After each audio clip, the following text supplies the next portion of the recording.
Hi, everyone. This week we're going to talk about major religions of the Far East, that is, of China and Japan. And we're going to start off with China. As is the case with other ancient civilizations, Chinese civilization developed initially along great rivers. And the two biggest rivers in China are the Yangtze River, also called the Yangtze, and the Yellow River. And these are not only the longest rivers in China, they're actually the longest rivers in Asia as well. And people started settling along these rivers as early as 25 or 30,000 years ago. In fact, Homo erectus, sort of a human ancestor, was there as early as 1.4 million years ago. But in terms of modern humans, they were there 25 to 30,000 years ago, according to archaeologists. And Neolithic agriculture, that is the growing of wheat and barley and other grains like that, started in China from the 6th and the 5th millennia BCE, and writing developed sometime around 1200 BCE. Now, writing developed in further west in Mesopotamia and or Egypt around 3300 BCE. So it developed later in China, 1200 BCE, but still a really long time ago. Now, when we talk about Chinese writing, when we try to transliterate Chinese words and Chinese names into English, the standard way to do so nowadays is in a transcription scheme known as pinyin, P-I-N-Y-I-N. That's how Chinese is written today for the most part. And this replaces an earlier form of writing Chinese names and words called the Wade-Giles format. And so, for example, if you think of the ruler of China who was known as Mao Zedong, this is how it was written, but now it's usually written Mao, that's a Z, Zedong, G, ran out of word, ran out of space. Okay, so this is a difference between the Wade-Giles, the one on the left, that's the older way of writing it, and the pinyin, that's the modern way of writing it. And for our purposes for this class, I'm going to use the pinyin format the vast majority of the time. This comes into play, particularly when we get to Taoism, because the old way of writing that word is like this with a T, and the new way of writing it is with a D. And the name of the sacred text of Taoism is the Tao Te Ching. It used to be written like this, and now it's often written like this. That's a D. Tao Te Ching. So if you're looking up things online, you may see it spelled both ways with the older Wade-Giles form or the newer pinyin form. Also, the capital city of China, at least the current capital city, we now call it Beijing. It used to be called Peking. So that's just another example of that writing system. Okay, so I'm going to give you a very quick overview of Chinese history, because when we talk about the religions of China, unlike some of the other religious traditions we've looked at, the religions of China really interact with one another in in a lot of different ways, a variety of ways, and sort of like the case in India, when at one point Jainism was a dominant religion, and then Buddhism, and then Hinduism. Similar to that, but even more so in terms of mixture, is what happens in China. You have three main religions. You have Buddhism, right, which we've already talked about. You have Confucianism and Taoism, and they intermix among each other, and individual people over the centuries, and it's also true today, individual people may observe certain aspects of Confucianism and certain aspects of Buddhism and certain aspects of Taoism. It's not at all uncommon, so it's often referred to just as Chinese religion. So I'm going to give you a little bit of the history of China, and we'll see where the religions come into play to some extent in this history as well. Well, there's a continuous record of Chinese history dating all the way back to the Qing Dynasty, and all these, the names of the dynasties that I'm going to be giving you, you can find them in the class notes for Unit 2, so I'm not going to write them all down or their dates. And let me also say that you don't need to memorize the dates of these different dynasties. Look at, on the class website, look at the document that's called Important Dates for Unit 2, and you can see what you need to know as far as dates are concerned for Unit 2. Okay, so a continuous record of Chinese history goes all the way back to the Qing Dynasty, 1600 BCE to 1046, so it lasted about 550 years. And these are the earliest examples of writing in China, and the so-called oracle bones date from this period, and I have a picture of an oracle bone linked to from the class website. The next dynasty, and the longest lasting Chinese dynasty, was called the Zhou Dynasty, Z-H-O-U. It lasted from 1046 to 256 BCE, so about 800 years. It was the longest lasting Chinese dynasty, and it was during the Zhou Dynasty that both Lao Tzu, the founder of Taoism, and Confucius, the founder of Confucianism, they both lived during this dynasty, as did somebody else you may have heard of, another Chinese writer, a man named Sun Tzu, who wrote The Art of War. And it's interesting to note that both Taoism and Confucianism arose during the Axial Age. We've talked about the Axial Age before, from about, 800 to 200 BCE. Both Taoism and Confucianism arise during the Axial Age. And it's during this period of the Zhou Dynasty that kings began to use a concept called the mandate of heaven to justify their rule. And the mandate of heaven is a way of saying that heaven, or the gods, grant the ruler the right to rule justly. So, the mandate of heaven is going to come to the fore particularly whenever dynasties change. The excuse that the new ruler will give for overthrowing the previous dynasty is that the previous dynasty's rulers no longer had the mandate of heaven. It's sort of like the divine right of kings in medieval European thought. Okay, so as I said, civilization in China centered around two river valleys.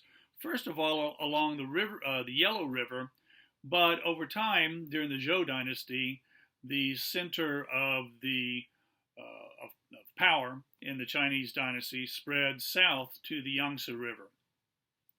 After about 2 or 3 centuries of the Zhou Dynasty, local leaders who gave nominal allegiance to the Zhou kings began to establish small states kind of on the fringes of the Zhou Dynasty. And even though it's considered to be part of the Zhou Dynasty because the rulers of these smaller states gave lip service to the Zhou rulers, the Zhou rulers didn't directly control these areas for quite a period of time. And the first period when this started happening is called the Spring and Autumn period, and it dates from 722 to 476 BCE. And the name Spring and Autumn period is named after the Spring and Autumn Spring and Autumn annals of the state of Lu, which was a vassal state of the Zhou Dynasty and the home of Confucius. Some people think that Confucius was the one who wrote the Spring and Autumn annals, but most scholars nowadays think that that's unlikely. And the Spring and Autumn annals basically give a year-by-year description of what went on during that period of time. And it was during this period of time, as I said, that Zhou central authority sort of dissipated, and these states on the fringes of the Zhou dynasty began to assert themselves. The next period, following the spring and autumn period, is called the Warring States period, and it also is part of the Zhou Dynasty, the very tail end of the Zhou Dynasty, except for the last 30 years or so. The Warring States period continued after that. The last Zhou king was overthrown in 256 BCE, and the Warring States period, the reason it's called that, not surprisingly, is because there was a state of constant war among the 5 most powerful states in China. So let's talk a little bit about religion and schools of thought during the Zhou Dynasty, particularly during the spring and autumn period and the Warring States period. There were many different religious and philosophical schools of thought that arose, so many different ones, in fact, that they came to be known as the 100 schools of thought. Well, there weren't really 100 of them, but there were a lot, and I'm not going to list all of them, but some of them were Confucianism, Taoism, which we'll talk about separately later, both of those. Legalism said that human nature is corrupt, so only by the strict enforcement of laws by the state can society be orderly. So legalism, as the name implies, suggests that the state needs to enforce its laws very strictly on people, and that's an idea that has manifested itself outside of China as well as within China over the millennia. Another school of thought was called Mohism, M-O-H-ism. Mohism was based on the idea of universal love, that everyone is equal in the eyes of heaven. Well, that's nice. And it opposed the Confucian emphasis on ritual and music as extravagances. It opposed war, except perhaps wars of self-defense. It specifically opposed wars of conquest. Another school was the school of yin-yang. You know, the yin-yang symbol, the circle with, it looks like 2 big commas in it, black and white with little circles. That's yin-yang. And the school of yin-yang arose during this period. It explained the universe in terms of dualism. Yin, which was dark, cold, female, negative, and yang, or yang as it's sometimes pronounced in America, light, hot, male, and positive. And it's not that yin is superior to yang or yang is superior to yin. They are both mixed in every person, in every set of ideas. And the school of yin-yang also talked about the 5 elements that make up the natural world: water, fire, wood, metal, and earth. Another school of thought was the school of diplomacy, which emphasized diplomatic approaches to politics. And another one was the school of agriculturalism. This was an agrarian movement. There was sort of a, leave the cities, go back to the countryside movement. It advocated communalism and egalitarianism. Think of kind of what communism was supposed to be, according to Marx and Engels. Agriculturalism believed that the ideal ruler would work in the fields alongside his subjects, and this sort of approach, you can actually see it. It was applied more or less in parts of modern-day China under Mao Zedong, and especially under Pol Pot in Cambodia in the 1970s, leading to the annihilation of the Cambodian educated class. If you don't know anything about this time period, go find the movie The Killing Fields and rent it. It's terrifying, and it's actually happened just, 50 years ago or so. Okay, the Warring States period came to an end with the rise of the Qin Dynasty. That's spelled Q-I-N. The Qin Dynasty was a very short dynasty. It only lasted 15 years. It's hard to even call it a dynasty. But it had a different line of rulers, so that's why it's called a dynasty. But the Qin Dynasty was important, even though it was short. It was important for a couple of reasons. One, the Qin ruler was the first true emperor of China, the first person to rule over large sections of what we call China nowadays. He unified the traditional Chinese homeland for the first time. And another thing that was important, well, the Qin Dynasty, it was under the Qin Dynasty that the Great Wall of China was started. Also during the Qin Dynasty, the rulers implemented or introduced a centralized government, and they produced a unified legal code, developed the written language, and they established a set of standards for weight and measures, including currency. So they accomplished a lot in the 15 years that they were in existence. All right, the Qin Dynasty was succeeded by another long-lived dynasty, not quite as long-lived as the Zhou Dynasty, but a very long-lived dynasty called the Han Dynasty, H-A-N. Its years are 206 BCE to 220 CE, so it's a period of a little over 400 years. So the Han Dynasty brought stability to China, expanded its borders to the west and to the south, started the Silk Road trade routes from China to Southeast Asia, to India, and even as far as the Mediterranean Sea. This all started during the Han Dynasty. The Han Dynasty elevated Confucianism. This was the more or less quasi-official religion of the Han Dynasty, with a little bit of legalism thrown in as well. And this became, Confucianism was the official state religion, interpreted from a very legalistic point of view. Another thing that they did in the Han Dynasty that was extremely important was they established imperial universities. Now, this was long before universities existed in the Western world, in Europe, for example. And these universities were there to promote Confucian teachings and to prepare students for careers in government service. I should say that the universities, these Chinese universities, ancient Chinese universities, they weren't universities in the modern sense, but they were centralized schools, and in that sense, they predated the rise of universities in Europe. And so if you wanted to work in Chinese government service, which according to Confucianism was the highest ideal, it was the highest calling that anyone could have, would be to work in government service, you had to study at one of these Chinese schools, Chinese universities, and prepare for a very rigorous test over Confucian doctrine and various other things. We'll talk more about that when we get to Confucianism. But this arose during the Han Dynasty. And finally, the Han Dynasty also gave its name to the largest ethnic group in modern China, the Han Chinese people. All right.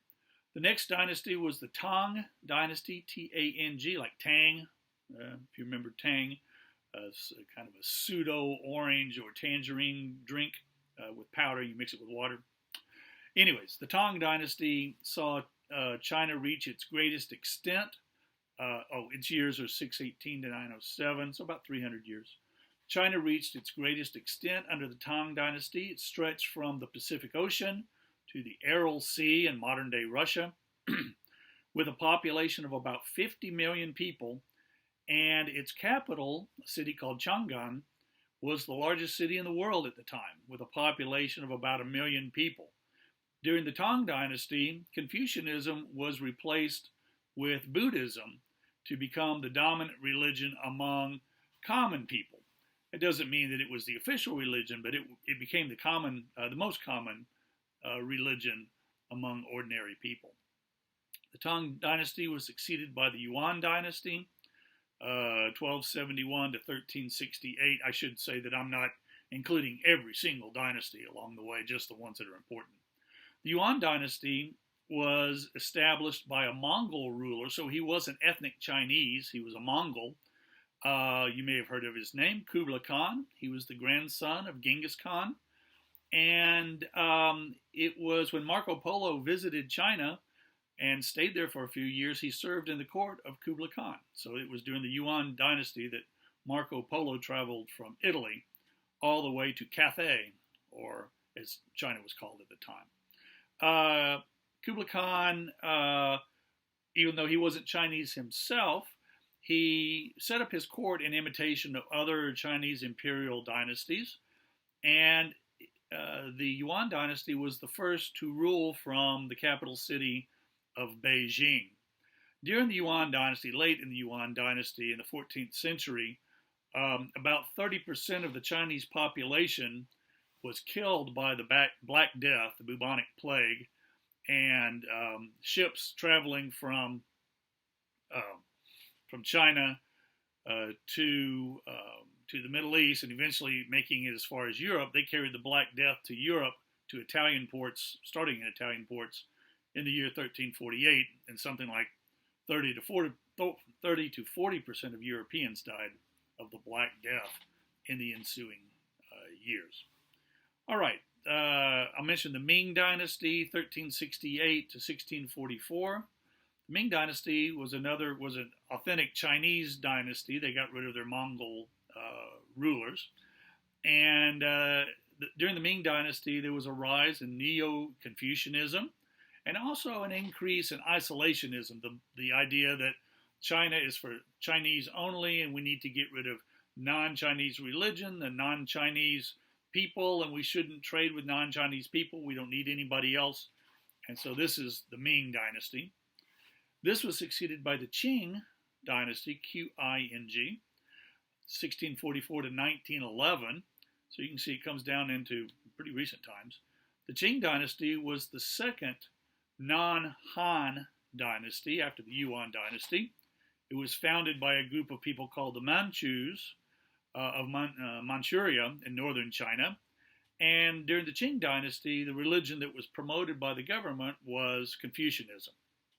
Well, towards the end of the Qing Dynasty, a man named Sun Yat-sen led a rebellion against the Qing emperors, and he overthrew the last imperial dynasty. In the early 20th century, he established the Republic of China and served as its first president. However, not long after this, he was succeeded by Chiang Kai-shek, and Mao Zedong rose at about the same time. He was the leader of the Chinese Communist Party, and they fought for years after World War II, and eventually Mao Zedong and the Communists defeated Chiang Kai-shek and the Nationalists, and Chiang Kai-shek and his group had to leave the mainland China and go to the island of Taiwan, where their descendants, not only physical descendants, but also political descendants, still remain in power in the Republic of China, whereas Mao Zedong's political descendants still control China, mainland China, or Red China, to this day. Now, what's happened with religion in China in the 20th and early 21st centuries? Even though communism was officially atheistic, and this is the dominant religion, atheism is the dominant practice, I should say, among Chinese rulers, traditional Chinese religious practices continue among the mass of Chinese people. So there are a lot of Buddhists, Confucianists, Taoists, and people who mix these different practices together, as well as some new movements, such as Falun Gong, which is kind of a mixture of Buddhist and Taoist teachings. And I believe that's all I want to say about Chinese history. In the next video, we'll talk specifically about Confucianism.